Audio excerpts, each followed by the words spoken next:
Class +1 की gravitation की इस नेक्स्ट वीडियो में हम लोग ग्रेविटी के बारे में पढ़ेंगे और एक्सेलरेशन ड्यू टू ग्रेविटी का एक्सप्रेशन क्या होता है उसके बारे में पढ़ेंगे हम। तो एक्चुअली में क्या होता है, जब भी हम अर्थ पे हैं तो अर्थ जो होती है वो हर ऑब्जेक्ट को ना अपनी तरफ, अपने सेंटर की तरफ अट्रैक्ट करती है।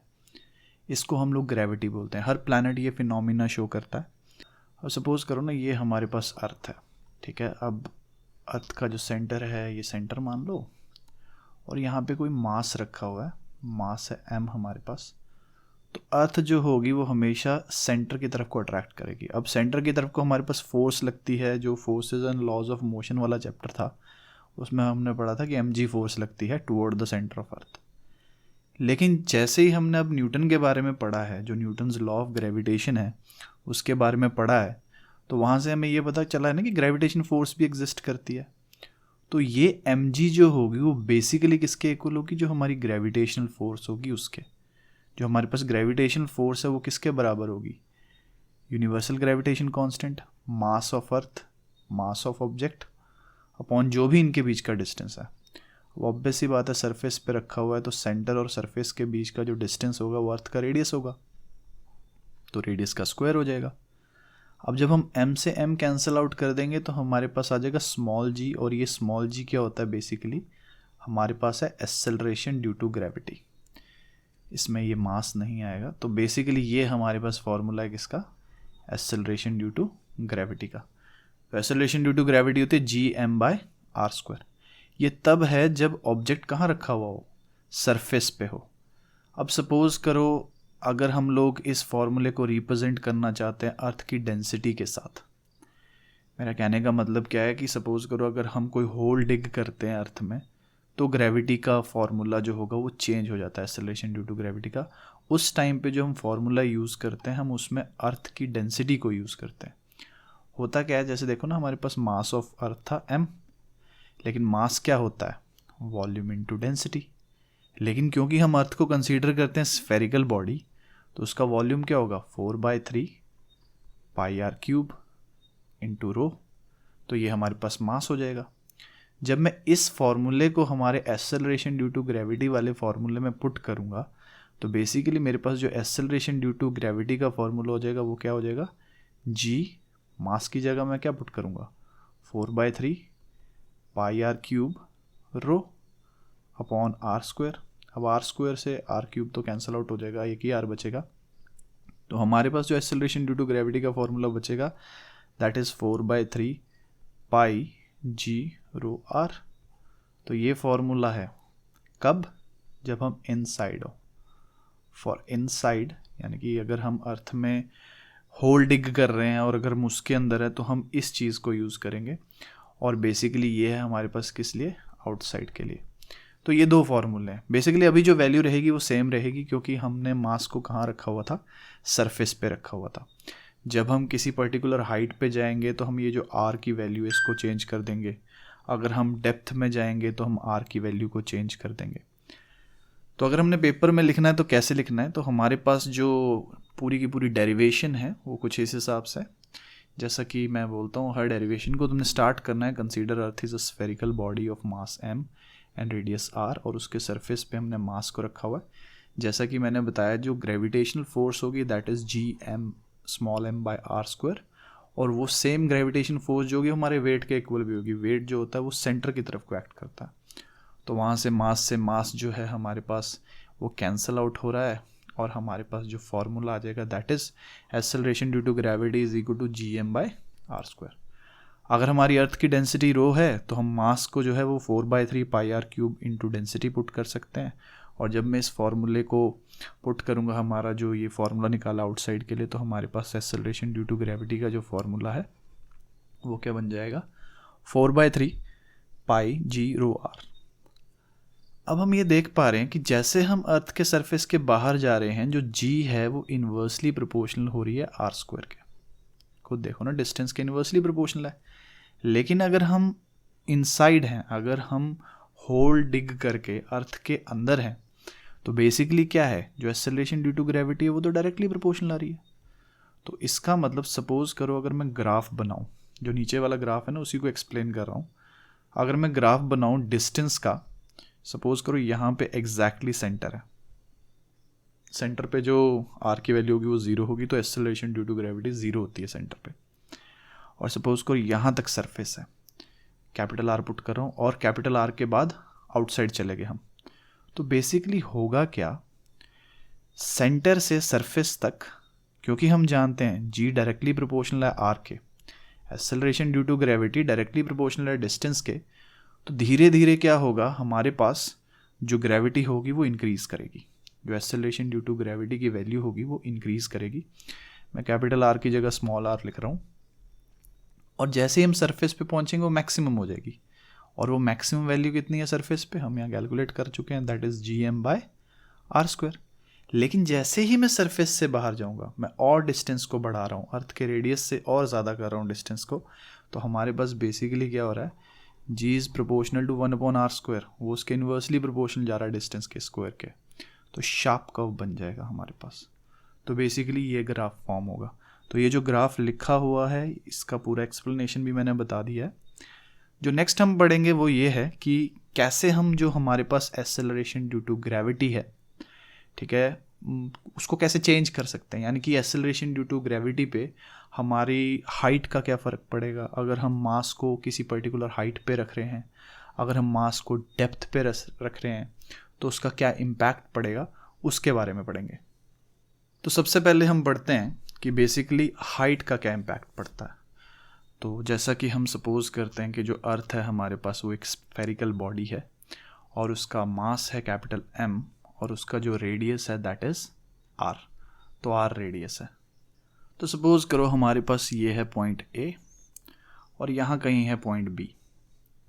अब A से B का जो डिस्टेंस है वो है हाइट h। तो अब जैसा कि मैं देख पा रहा हूँ ना कि हमारे पास जो सेंटर से डिस्टेंस है वो कितना हो जाएगा, R+h। अभी अभी क्या किया मैंने, एक्सेलरेशन ड्यू टू ग्रेविटी का फॉर्मूला पढ़ाया था, जैसे कि था acceleration due to gravity is equal to GM/r²। लेकिन क्योंकि हमारे पास जो डिस्टेंस है वो h+r है ना, तो मैं r² की जगह क्या पुट कर रहा हूँ, r+h का होल स्क्वायर। तो ये हमारे पास new acceleration due to gravity हो गई। अब मैं क्या करूँगा, जो भी हमारी फर्स्ट इक्वेशन थी उससे डिवाइड कर दूंगा सेकंड इक्वेशन को। तो जैसे मैंने सेकंड इक्वेशन को फर्स्ट इक्वेशन से डिवाइड किया तो हमारे पास बेसिकली ये आ जाएगा। अब खुद देखो, GM से GM तो कैंसिल आउट हो जाएगा ना, और r² ऊपर चला जाएगा और r+h का होल स्क्वायर जो होगा वो नीचे आ जाएगा। तो G' is equal to r² का होल स्क्वायर। ये फार्मूला हम तब यूज़ करते हैं जब हमारे पास जो हाइट हो वो ज़्यादा हो अर्थ के रेडियस को, जब हम 10 से डिवाइड करते हैं उससे, यानी कि 640 किलोमीटर से ज़्यादा हाइट होगी तो हम ये फार्मूला यूज़ करेंगे। लेकिन अगर हमारे पास हाइट छोटी हो, जैसा कि है 640 किलोमीटर से कम हाइट होगी हमारे पास, तो उस पर्टिकुलर केस में हम क्या करेंगे ना, हमारे पास देखो ऊपर तो r² है ही है और नीचे r+h का होल स्क्वायर। अब r+h के होल स्क्वायर में मैं r² को कॉमन ले रहा हूँ। मैं r² को कॉमन लूँगा, मेरे पास ब्रैकेट में ना ये बच जाएगा 1+h/r का होल स्क्वायर। r² से r² कैंसिल आउट हो जाएगा, और जब इसको मैं अपॉन से ऊपर लेकर जाऊँगा, डिनोमिनेटर से ऊपर लेकर जाऊँगा, तो पावर क्या हो जाएगी, -2 हो जाएगी। अब हम इसमें ना बाइनोमियल थ्योरम यूज़ करेंगे। बाइनोमियल थ्योरम में क्या होगा, ये जो -2 है वो बेसिकली h/r से मल्टीप्लाई हो जाता है और ये क्या बन जाएगा, 1 - 2h/r बन जाएगा बाइनोमियल थ्योरम यूज़ करके। अब हम g को क्रॉस मल्टीप्लाई में दूसरी वाली साइड ले जाएंगे और हमारे पास जो एक्सेलरेशन ड्यू टू ग्रेविटी होगी यानी कि G' वो ये हो जाएगी। तो जब भी हाइट छोटी हो, 640 किलोमीटर से कम हो, तो हम लोग ये वाला फार्मूला यूज़ करेंगे। अब इस सेम फार्मूले को हम मॉडिफाई कर सकते हैं। मैंने क्या किया, मैंने g को मल्टीप्लाई कर दिया 1 - 2h/r से, तो मेरे पास क्या बन जाएगा, G' is equal to G - 2h/r। अब बेसिकली मैं क्या करूँगा, हमारे जो g है G' को ट्रांसपोज करूँगा और 2h/r g को भी ट्रांसपोज करूँगा और क्रॉस मल्टीप्लाई करूँगा। कहने का मतलब ये है कि देखो ना, 2h/r g is equal to G - G' हो जाएगा, और फिर मैं क्या करूँगा, 2h/r g - G' कर दूँगा। ठीक है ना, यही किया स्टेप में। तो बेसिकली ये हमारे पास क्या होता है, जो G - G' होगा वो होगा change in gravity upon original gravity, that is fractional change in acceleration due to gravity. तो ये fractional change in acceleration due to gravity is equal to क्या होता है 2h/r, 2 times height upon r। तो ये हमारे पास वेरिएशन थी acceleration due to gravity में जब हम ऑब्जेक्ट को किसी हाइट पर लेकर जाते हैं। 2 फॉर्मूले निकले हैं इसमें। अगर हमारे पास जो हाइट है वो 640 किलोमीटर से ज़्यादा हो तो हम फार्मूला यूज़ कर रहे थे ये वाला g' is equal to r² का होल स्क्वायर। और अगर मेरे पास हाइट छोटी थी तो g' का हम फार्मूला यूज़ कर रहे थे g' is equal to g bracket में 1 - 2h/r। तो ये हमारे पास 2 फार्मूले हैं जो यूज़ कर रहे हैं। और fractional change in acceleration due to gravity के लिए ये फार्मूला मैंने निकाल दिया यहाँ पे 2h/r। जो नेक्स्ट चीज़ हम पढ़ेंगे वो क्या है बेसिकली कि अगर हम डेप्थ में जा रहे हैं, अगर हम होल डिग करके अर्थ के सेंटर की तरफ को जा रहे हैं तो जो हमारे पास एक्सेलरेशन ड्यू टू ग्रेविटी है उसमें क्या चेंज आएगा। तो बेसिकली क्या है कि इस डायग्राम को ध्यान से देखना। ये हमारे पास अर्थ था, जैसा कि मैं बता रहा हूँ कि अर्थ को हम एक स्फेरिकल बॉडी कंसीडर करते हैं। जो बेसिकली रेडियस है अर्थ का वो r है, जो मास था वो कैपिटल M था। अगर मैं A पॉइंट से B पॉइंट तक डिग कर रहा हूँ और A से B तक का जो भी डिस्टेंस है दैट इज़ D, तो हमारे पास जो बचा हुआ डिस्टेंस होगा यानी कि जो B पॉइंट होगा वो हमारे सेंटर से कितनी दूर रह जाएगा। रेडियस में से किसको माइनस कर देंगे हम लोग, D को माइनस कर देंगे। तो रेडियस में से जैसे D को माइनस कर देंगे हमारे पास डेप्थ निकल जाएगी, मतलब जो भी डिस्टेंस है सेंटर से वो निकल जाएगा। तो जैसा कि मैंने एक्सेलरेशन ड्यू टू ग्रेविटी के फॉर्मूले में बताया था कि अगर हम अर्थ के अंदर हैं तो हम बेसिकली इस फॉर्मूले को यूज़ करते हैं g' is equal to 4/3 pi s, जो हमारा यूनिवर्सल ग्रेविटेशन कांस्टेंट है वो इंटू डेंसिटी इंटू r। जैसे हम डेप्थ d पे जाते हैं हम r की जगह पे क्या पुट करेंगे, r - d पुट करेंगे ना, क्योंकि सेंटर से तो मैं r - d रह जाऊंगा। हमारे पास मैं क्या करूँगा, फिर से सेकंड इक्वेशन को फर्स्ट इक्वेशन से डिवाइड कर रहा हूँ। सेकंड इक्वेशन को फर्स्ट इक्वेशन से डिवाइड करने पे बेसिकली क्या होगा, देखो 4/3 पाई g और रो तो कैंसिल आउट हो जाएंगे, हमारे पास बचेगा r - d/r। अब बेसिकली मैंने क्या किया, मैंने इसको स्प्लिट कर दिया। स्प्लिट स्टेप क्या है तुम्हारे पास, g' is equal to r/r - d/r। r से r कैंसिल आउट हो जाएगा और हमारे पास क्या आ जाएगा 1 - d/r। और हमारे पास g' की यानी कि जो new acceleration due to gravity है उसकी वैल्यू हो जाएगी g 1 - d/r। तो बेसिकली हमारे पास ये फॉर्मूला आ जाएगा। अब सेम चीज़ में मैं क्या कर रहा हूँ, मैं देखो ट्रांसपोज कर रहा हूँ, g' को दूसरी साइड ले गए और d/r g को अपना लेफ्ट हैंड साइड पे ले आए हैं और हमारे पास g - g' हो गया। फिर मैं g को क्रॉस मल्टीप्लाई करके ले आऊँगा और फिर से मैं क्या निकाल दूंगा, fractional change in acceleration due to gravity when object is put at some depth. तो बेसिकली ये हमारे पास है fractional change in acceleration due to gravity. अब स्पेशल केस है इसमें एक, क्या है कि देखो सपोज करो तुम अर्थ के सेंटर पे ही पहुंच गए। अगर तुम अर्थ के सेंटर पे पहुंच गए तो तुम d की वैल्यू को क्या पुट करोगे, d is equal to r जो है ना। अब फॉर्मूले में पुट करके देख लो, यहाँ पुट करके देखो ना, इस वाले फॉर्मूले में जो ये वाला फॉर्मूला था हमारे पास g' is equal to g 1 - d/r। अब d की जगह r पुट करोगे, r से r कैंसिल आउट हो जाएगा, 1 हो जाएगा, 1 - 1 0 हो जाएगा और g' की वैल्यू क्या आ जाएगी 0। तो अर्थ के सेंटर पे जो एक्सेलरेशन ड्यू टू ग्रेविटी होती है वो 0 हो जाती है, इस बात का ध्यान रखना। अब क्या है कि हमने हाइट का भी पढ़ लिया, हमने डेप्थ का भी पढ़ लिया। अब इन दोनों के बीच में कोई रिलेशन होगा ना, क्योंकि दोनों केसेस में क्या हो रहा है, acceleration due to gravity time के साथ कम हो रही है। तो जो ये हाइट और डेप्थ में रिलेशन है उसको निकालने के लिए हम क्या करते हैं, हम फॉर्मूले यूज़ कर रहे हैं। हाइट का फॉर्मूला मैंने ले लिया कि क्या होता है हमारे पास, acceleration due to gravity at particular height is equal to g 1 - 2h/r। ये फॉर्मूला अभी हमने पीछे डराइव किया था। ये देखो हमारे पास ये फॉर स्मॉल हाइट है ना फॉर्मूला, क्या फॉर्मूला है अपने पास, g' is equal to g 1 - 2h/r। ये फॉर्मूला यूज़ कर लिया। वहीं पर डेप्थ के लिए अभी भी मैंने फॉर्मूला यहाँ डराइव किया है। तो acceleration due to gravity at specific depth d suppose करो, वो क्या है अपने पास g 1 - d/r। तो अगर मैं इक्वेशन 1 और 2 को देखूं, हम तो ये मान के चल रहे हैं कि हमें वो डेप्थ और वो हाइट निकालनी है जिस पे acceleration due to gravity same आए, यानी कि ये जो GH है और GD है ये आपस में बराबर आए।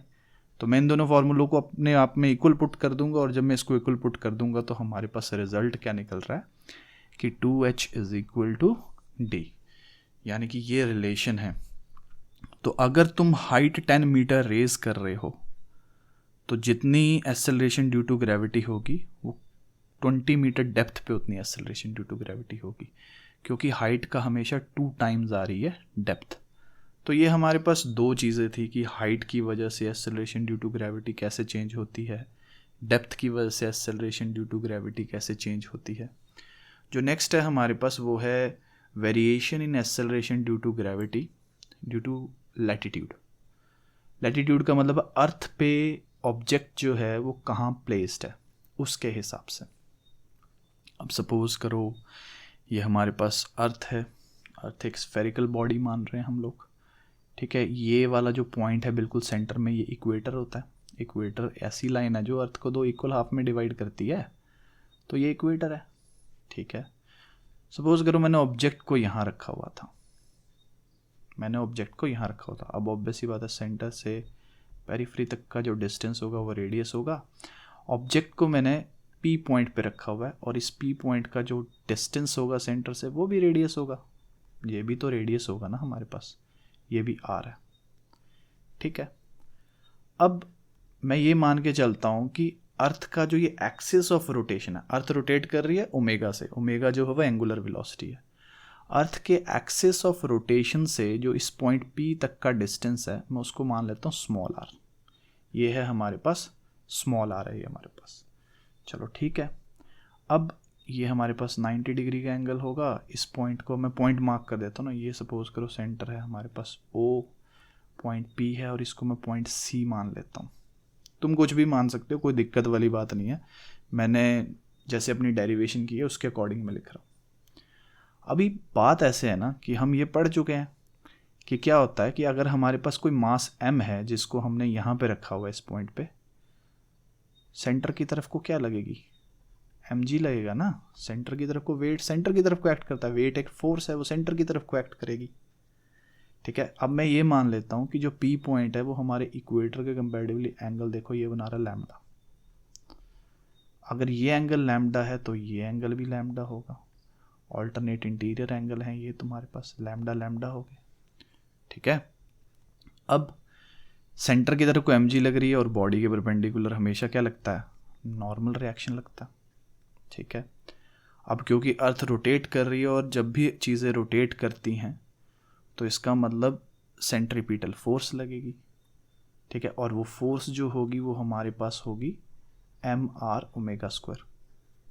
इस फोर्स का फॉर्मूला है ना हमने अपना लॉज ऑफ मोशन के जो सर्कुलर मोशन वाला पार्ट है ना उसमें डराइव किया होता है। तो फ्रिक्शन के बाद छोटा सा पार्ट है सेंट्रीपिटल फोर्स का, वो फॉर्मूला है ये हमारे पास। फ्रिक्शन के जस्ट बाद में शुरू होता है बेंडिंग ऑफ साइक्लिस्ट से पहले। तो ये हमारे पास हो गया mr ओमेगा स्क्वायर। अब अगर हमारे पास ये एंगल लैम्डा है तो हमारे पास ये एंगल भी लैम्डा होगा।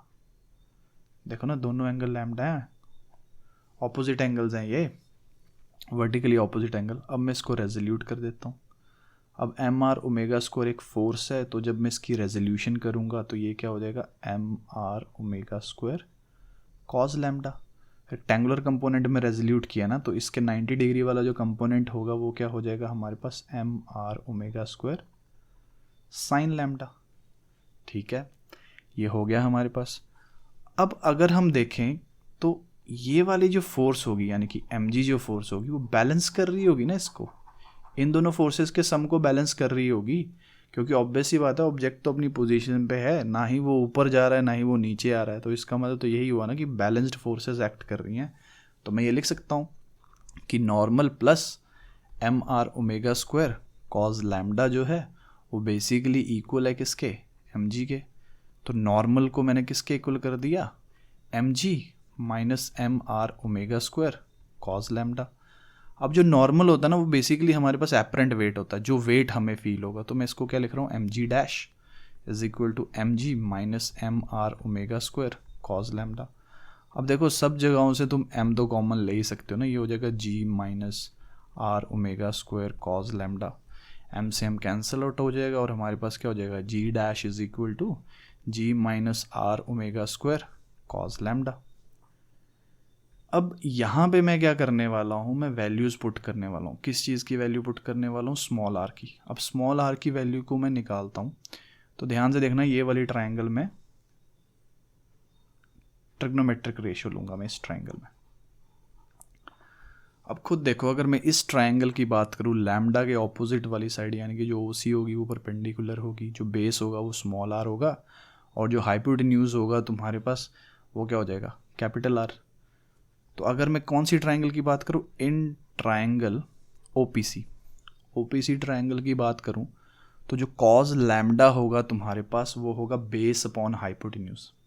बेस है आर, हाइपोटेन्यूज है कैपिटल आर। तो तुम्हारे पास स्मॉल आर की वैल्यू क्या हो जाएगी? R cos lambda. ठीक है, ये वैल्यू हो जाएगी, इस वैल्यू को पुट कर दो इसमें।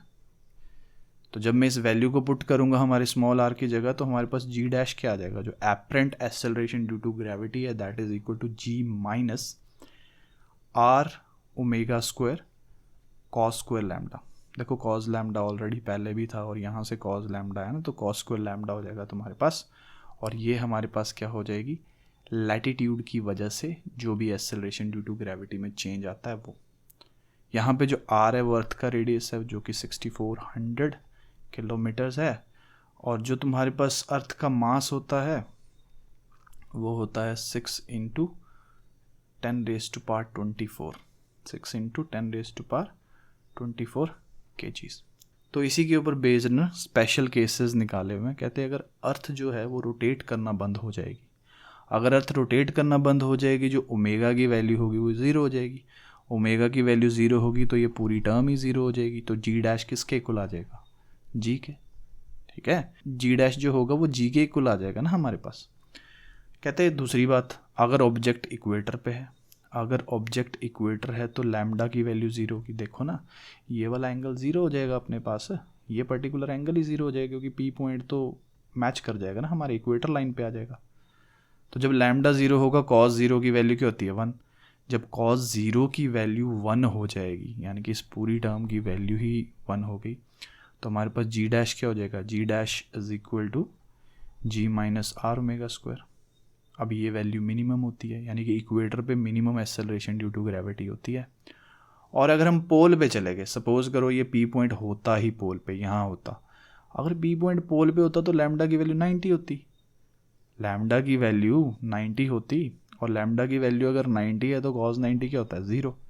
उस कंडीशन में ये पूरी टर्म जो है r omega square cos square lambda जो है वो क्या हो जाती? वो ज़ीरो हो जाती, और पोल पे एक्सेलरेशन ड्यू टू ग्रेविटी जो होती वो जी के बराबर आती। तो अगर अर्थ रोटेट करना बंद कर जाए तो एक्सेलरेशन ड्यू टू ग्रेविटी की वैल्यू जो होगी वो कांस्टेंट हो जाएगी अर्थ पे, तुम किसी भी पॉइंट पे हो।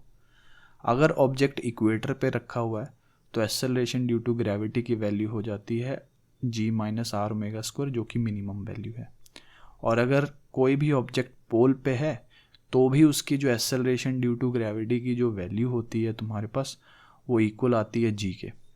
ठीक है, तो अब इसी चीज़ों के ऊपर ना बेस्ड कुछ क्वेश्चन भी थे, लेकिन क्वेश्चन पढ़ने से पहले ना कुछ एक पॉइंट हैं, वो पॉइंट मेंशन कर देता हूँ। अब जैसा कि हम जानते हैं, देखो ना खुद अपने पास क्या हो रहा है, अपने पास बेसिकली अपना इक्वेटर और पोल के बीच में डिफरेंस आ रहा है, बॉडी का वेट चेंज हो रहा है ना। अब देखो पोल पे जी आ रही है वैल्यू, लेकिन इक्वेटर पे जी से कम आ रही है, तो इसका मतलब वेट बदल जाएगा। तो मैं दोनों वेट में ना डिफरेंस निकालता हूँ। तो हमारे पास बेसिकली क्या है, जो पोल पे वेट होगा वो क्या होगा? एम जी पी, जो भी ग्रेविटी की वैल्यू है पोल पे वो, और जो भी हमारी इक्वेटर पे वैल्यू है वो क्या हो जाएगी? एम जी ई। इक्वेटर पे जो एक्सेलरेशन ड्यू टू ग्रेविटी की वैल्यू थी उनको सब्ट्रैक्ट करता हूँ। अब देखो मास दोनों में कॉमन है, जी पी माइनस जी ई आ गया। अब देखो जी पी का फॉर्मूला तुम ऊपर देखो, g p is equal to तो जी है, ठीक है, यहाँ पुट कर दिया। और इक्वेटर पे जो वैल्यू है वो कितनी है? जी माइनस आर ओमेगा स्क्वायर। अब तुमने जी माइनस आर ओमेगा स्क्वायर को माइनस किया तो निशान बदल जाएंगे तुम्हारे पास। मैं करके दिखा देता हूँ यहाँ पे। देखो जी पी की वैल्यू जी है, उसमें से माइनस करना है हमने किसको? जी माइनस आर ओमेगा स्क्वायर को। बाहर माइनस है तो ये क्या हो जाएगा? माइनस जी, और अंदर ये प्लस हो जाएगा। ठीक है, अब जी से जी तो कैंसिल आउट हो गया, यही तो किया है यहाँ पे, कैंसिल आउट किया है, और हमारे पास जो वैल्यू बची है वो क्या बची है? M r omega square. तो ये चेंज इन वेट है। तो एक्चुअली में जो तुम्हारी सेंट्रीपिटल फोर्स थी वही चेंज इन वेट आ रही है, एम आर ओमेगा स्क्वायर। तो ये चीज़ें करने के बाद ना दो छोटे छोटे से न्यूमेरिकल हैं, वो एक बार डिस्कस कर देता हूँ। उसके बाद ना हमारा एक्सेलरेशन ड्यू टू ग्रेविटी वाला जो पार्ट है वो ओवर हो जाता है। तो बेसिकली क्वेश्चन है हमारे पास, एट व्हाट एंगुलर वेलोसिटी और time period earth should rotate such that apparent weight of body at equator become zero. जो वेट हो इक्वेटर पे वो ज़ीरो हो जाए। कहने का मतलब क्या है, जो हमारे पास वेट क्या होगा इक्वेटर पे, वो होगा mass of body into acceleration due to gravity at equator. ठीक है, वो किसके इक्वल हो जानी चाहिए, ज़ीरो के इक्वल हो जानी चाहिए। लेकिन हमारे पास जो इक्वेटर पे वैल्यू है, किस चीज़ की वैल्यू है इक्वेटर पे, एक्सेलरेशन ड्यू टू ग्रेविटी की जो वैल्यू है वो क्या है, जी माइनस आर ओमेगा स्क्वायर, ये ज़ीरो के इक्वल हो जाना चाहिए। देखो मास को क्रॉस मल्टीप्लाई में लेके जाऊंगा तो ये वैल्यू बचेगी हमारे पास। आर ओमेगा स्क्वायर को ट्रांसपोज करूंगा तो हमारे पास G is equal to R omega square बचेगा। और अगर मैं यहाँ से निकालूँ तो omega square is equal to क्या हो जाएगा, जी अपॉन आर हो जाएगा, और ओमेगा जो हो जाएगा तो हमारे पास रूट जी अपॉन आर हो जाएगा। तो बेसिकली ये वो वैल्यू है एंगुलर वेलोसिटी की। अगर इस वैल्यू पे रोटेट करेगी ना अर्थ, तो हमारे पास जो वेट होगा इक्वेटर पे वो ज़ीरो हो जाएगा। ठीक है, टाइम पीरियड भी निकाल देते हैं।